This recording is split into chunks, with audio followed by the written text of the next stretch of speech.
This is The Totals by Adam Tricastro. Clutch has killed somebody recently. This goes without saying. For as long as Clutch can remember, he's always killed somebody recently. If not within the last few hours, then certainly within the last few days. He may have gone as long as a couple of weeks without, from time to time, when circumstances conspired against him. But never as long as a month, no, not for living memory. Of course, Clutch has never had much of a memory. All the events of his violent life passed before him like dream images, fading into the past almost as soon as the screams people make at the sight of him are reduced by his misshapen hands to gurgling death rattles, fading to silence. He's never had any real sense of time, almost no understanding beyond the direction of his next step, the set of the next living thing he must throttle. But in that part of his mind that works, he still knows that his last kill was not long ago. His hands are still sticky with blood, his nostrils still tangy with the smell of voiding bowels. His general simmering rage is mostly sated. So it just stands to reason, that's all. He has no immediate need of that sort to satisfy. Life, for whatever it is he has, is good. But he is hungry. It is a cold night, beneath pinprick stars. He has emerged from a cross-country hike through a stand of pines to a two-lane road that looks like every other strip of featureless blacktop he's ever wandered. The unusual sense that he's been here before leaves him unsurprised when he recognizes the sight up ahead. A low silver building, hemorrhaging electric lights into the surrounding darkness. He feels that he's returned to someplace he knows. When he steps off the road and onto gravel, his disfigured expression resolves into something that could almost be called a smile. Clutch lurches through the double doors and into the vestibule with the gun-ball dispensers and a cardboard display with slots where quarters can be inserted for a charity benefiting a sad-eyed child on crutches. It seems strange, but right for the door on the other side of the vestibule, leading to the diner interior, to be scaled to his dimensions. A novelty. He's always possessed an awkward shape and monstrous bulk that makes breaking down doors somewhat more natural than opening them. He's also oddly gratified that the dining room he finds past that inner door is also scaled for him, with booths he could actually fit into if he wanted, stools that seem just the right size to sit on and not crush. It's not a busy night. Two of the booths and one of the stools are occupied by creatures that make no sense to him, things that are as alien to him as he has long been to the world. One is mostly scales and teeth. The other is mostly slime and structure that would remind a human being of hypodermic needles. They pay him no mind, and Clutch grants them that same courtesy. The man behind the counter is just as odd, in that he does seem to be a man, but unlike most men, is tall enough to look Clutch in the eye. That is unheard of in a world where the tallest men only stand as tall as Clutch's ribs. But this place's defiance of the way things usually are seems universal, so it's no surprise when the steaming mug the man sets on the counter before him is also sized for him, complete with a handle capable of accommodating his massive fingers. Clutch takes a sip. It is not coffee. He's never had coffee, as far as he remembers, but he knows this is not coffee. It is not blood, either. That he has had. But it is alive, not just the product of life. It swirls of its own volition, seems to protest being consumed. It is good. The counterman says, "Want the usual?" Clutch has no idea what his usual is, but decides it's good to have one. He sips some more, feeling a rare peace coming over him, the peace that comes with belonging, even if only for the duration of a rare meal consumed in a welcoming place. To be sure, the stool proves awkward. He's never been quite symmetrical, even when he adjusts himself to his left arm, resting easily on the counter while the right dangles almost all the way to the checkerboard patterned floor. He is aware of how unclean he is, how stained he has become with blood and other things. When he shifts his left arm away from his cup, the countertop is left covered with a viscous rainbow sheen. The counterman, fussing with other things, does not seem to mind, and that, too, brings a sense of unfamiliar peace. The vestibule door opens, admitting a new patron with a gray profile and grayer suit.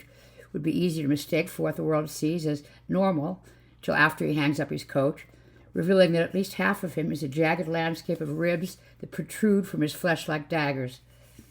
Impaled on a number of those ribs like pinned butterflies, the severed heads of recently murdered human beings dangle ribbons of ragged flesh, still fresh enough to drip. Though their skulls are pierced in places that compromise whatever gray matter still exists inside, their eyes still roll, The lips still grimace. Their mouths still struggle to scream. Clutch, who for so long as he can remember has never understood the concept of names and came up with his own only because it's what he remembers doing most, stirs as he realizes that he knows what this newcomer calls himself, a name that is also a reflection of his favorite activity. Pierce takes the next stool over, accepts a mug from the proprietor. Man, I've been looking forward to this, Clutch moans incoherently. Yeah, I know what you mean. It's good work. There's a sameness to it after a while. I keep wishing I could take a break from it, get away from the grind, see a place for longer than it takes to do a proper call. Not that I'd want to be on the other side, but you know how it is. Clutch, who doesn't know how anything is, roars, trailing off into a whine when he recognized that rarest of all sensations for him, empathy. Pierce sips from his mug and lights a cigarette and blows out smoke. The smoke emerges from his lips before he puts the filter to his mouth. Hey, Mac. The counterman returns from the grill, slinging a rag over his shoulder. What? Want to hear a great one I heard on the road? The counterman winces. Not if it's bad as the last one. No, this one's good. I need you anyway, because my pal here has never been all that talented at jokes that require audience participation. Okay, the counterman says. Shoot. Knock, knock. The counterman replies in a cynical monotone. Who's there? Oh, my God! Oh, my God! No! What is that thing? Somebody help me! Please, help! Damn, Pierce says. You know it already. Known it forever, counterman says without heat. That chestnut's older than the childhood nanny. Want me to heat that thing up for you? Not necessary, says Pierce, dipping an index finger in his mug, bringing it to a boil. The counterman returns with Clutch's usual. It's alive. Though terrible things have been done to it to make that a very unhappy and unfortunate condition. The gaze the meal directs at the being about to dine is not afraid but eager, finding the only form of hope available to it in the promise of its own imminent extinction. Clutch snarls at it and rips off a chunk of meat, the wrong chunk to give the meal what it wants. Its cries are too faint to inhibit conversation, which allows Pierce, stirring his beverage, to move on. Anyway, just gets to be a bit much, that's all. I did a school bus a few days ago. Not kids. You know, that's where I draw the line. I never do kids. I don't judge the guys who do, but hell, we all have our preferences. The bus is carrying 23 septuagenarian church ladies on their way back from some outing or another, singing hymns as they head home in the dark. I get them broken down on some old country road and circle them for 8 hours, tearing down trees and sticking to the shadows, so they only get fleeting glimpses of what's come for them. I kept chanting that they'd be dead by dawn. They were, of course, but you wouldn't believe how much of that I had to go through before one of them finally came out and waved her Bible in my face, which was, of course, the dramatic first kill I wanted. Hours, man, just to get corpse one. Hours. He shakes his head and sips from his cup, washing down the burning cigarette. In my day, people used to have the courage of their convictions. One of the creatures in the booths, the one Clutch noticed before, whose maw is studded with shapes like hypodermic needles, feels encouraged to speak up. Oh, I know what you mean. I went after this one nutter living in a garret. Should have been a straight go for me, going ooga booga to his mind shattered like a dropped glass. Looked real promising at first. He had the walls covered with newspaper clippings, old books with sketches that didn't even come close to capturing what I really look like. You know what the mugger did when I came in through the crack in the wall? Took out his bloody iPhone, he did, to get a picture of me for his Facebook friends. Well, I was gobsmacked. Of course, I ate his brains anyway. Wasn't exactly the most filling meal I ever had. Pierce commiserates. It's like you can't take 2 steps anymore without tripping over an asshole. The door opens again, admitting more patrons. One is a transparent, man-sized pillar of smoke, churning like an oncoming storm. The other is a creature made out of shiny black tar, who appears to have made a hobby of rolling about in broken glass. More follow. There are beings with flesh that flows like filthy water, beings who appear to be 2 mismatched halves sewn together by untalented craftsmen, beings who reek of ruptured bowel, beings who could almost be men, but for the obsidian jewels that shine from the places where men would have eyes.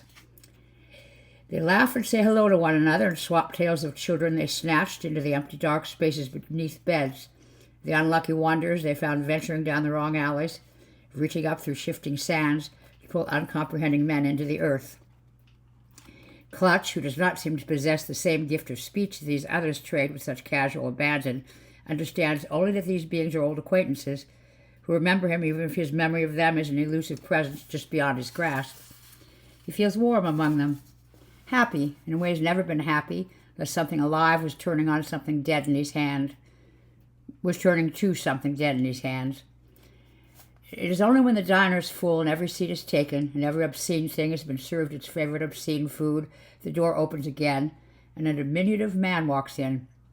Clutch, who's been playing with his food for a while, much to his food's intense displeasure, believes at first that this must be some kind of unlucky traveler, drawn by more conventional hungers to wander unaware into this place populated by creatures designed to make him scream his last breaths. But instead of pouncing on him from all sides and ripping his limbs off, the diners just murmur and wait. The little man says, "Good evening, all."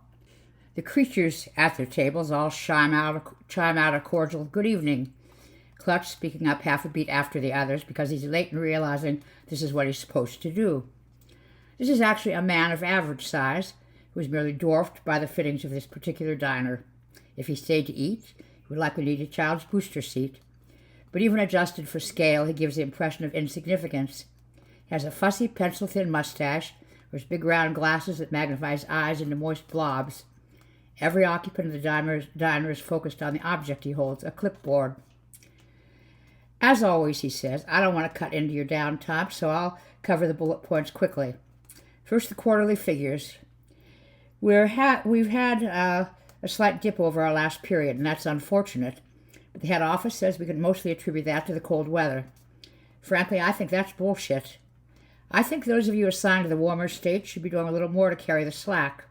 And those of you in the less temperate areas really need to start exploring ski resorts, ice skating rinks, and the like for the special opportunities they provide. I mean, it's not like those people never go outside. Their roads get plowed. Their jobs still expect them behind their desks on time. There's any number of things you could be doing if you put a little more thought into it. Otherwise, it's impossible to look at the figures and not know that some of you must be slacking." He adjusts his Coke bottle eyeglasses. "That said, a number of you remain solid producers and have banged out truly superlative totals."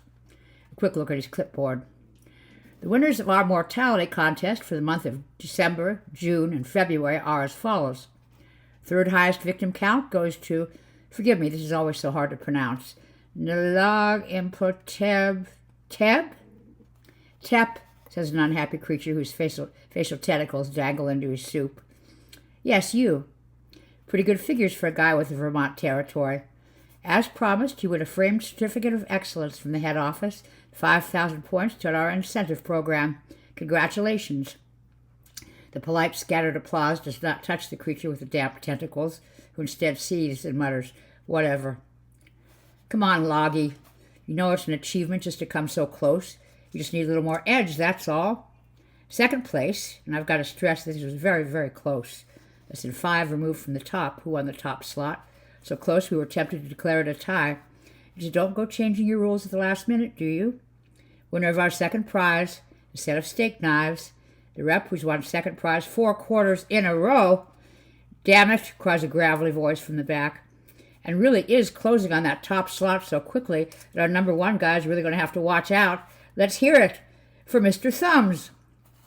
This time the applause surrounds a figure with a head that narrows to a pin, and a pair of arms that displayed for all to see when he waves them all to silence, and in serrated bony spurs.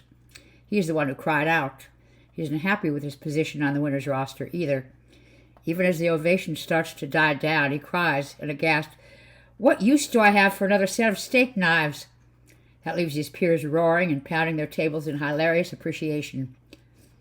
"Don't worry about it," says the man with the clipboard. "You can trade them in for their equivalent value in incentive points. Just come to me after the dinner and I'll take care of it." He flips the top sheet of paper. "Anyway, so that brings us to our number 1 producer, and I've really got to say here, fellas, the rest of you can honestly do worse than taking a close look at this guy and learning how he does it. He doesn't complain about his territory. He doesn't make excuses about management playing favorites. He doesn't ask for special favors or try to wangle any special treat from the main office. He just puts his nose to the grindstone and, well, does it. plugging away like the professional he is. Winner of the big prize everyone here wants, the master of disaster, lean green killing machine, the big kahuna himself, a perennial hero. Everybody chants the name at once, as a volume that rattles the metal walls, shake the formica tables, make the dishes in their racks crack from the violence of the sympathetic vibration. Clutch, clutch, clutch, clutch! Clutch needs several seconds to remember this is his name, and to realize this means that they must be cheering him. The epiphany remains. The epiphany unmans, or on whatever he is him. The epiphany unmans him. He bows his craggy knotted head and lets the adulation wash over him like heavy surf. Then a little tickle builds inside his chest. Feels it move up his windpipe to his throat, then to the lumpy thing he has for a tongue. He discovers for the first time that it is actually a question. The first sentence he has uttered in a full night of listening to his peers speak. In a voice like a rusty hinge, producing words that escape one at a time with long pauses between them, he begs, "What do I win?" "What you always win," the man with the clipboard says. "What everybody here wants. Oblivion." For a moment, Clutch has absolutely no idea what the man with the clipboard is talking about, but as he gropes for an explanation, other things come to him. The particular look on the face of innocence, the second before he rends and tears. The families who screamed, watching loved ones torn from them. The special feeling of revulsion that has always wanted to come over him whenever he caught his own reflection in a storefront window, or in some full-length mirror passed to the many houses he's broken into, or in the reflective surface of some mirrored lake. He remembers waking to every fresh dawn, not just acting according to his nature, but understanding it. It is, he realizes for the first time since the last time, not anything he particularly enjoys being. Behind that terrible epiphany, racing into his suddenly waking consciousness like the nightmare it is, comes a horror equal to that which he's always so excelled at bringing to others. He almost screams. Then comes the sharp jab of pain, a lot like dying, and all that disappears, contracting into a single bright point before being subsumed by darkness. He knows nothing, only that it has been some time since he's last killed. Dully, he is aware that as soon as they free him from this place, he'll have to do something about it. It's not like he has anything else to occupy his time, or any thoughts to occupy his head. Pierce pulls his burning fingertips from the crater he has gouged in Clutch's skull, pulling with him the few gobbets of bloody gray matter that have managed to heal and resume thinking since the last time. Clutch has no opinion. Literally, no opinion. He has no thoughts, no soul, no regrets, no hunger, no understanding of what he is or what has always been expected of him. Just a dull, burning resentment of anything that lives and breathes and moves. Sometime soon he will be trucked to a fine killing ground and set free to wonder. And when he does, he will not overthink, for that matter consider at all, any of the impulses driving him to do what comes next. Somebody mutters, "Lucky bastard." There's a general murmuring of a consensus over this until the man with the clipboard adjusts his glasses and says, "Yes, well, remember, it's something that you can all earn at any time." A scaled half-man, half-fish mutters, "Yeah, in Minnesota. Right. How the hell am I ever going to get it to the top 3 frozen under ice half the year?" Dispatcher adjusts his horn-rimmed glasses. "You know the way it is, Gil. Top territories go to closers."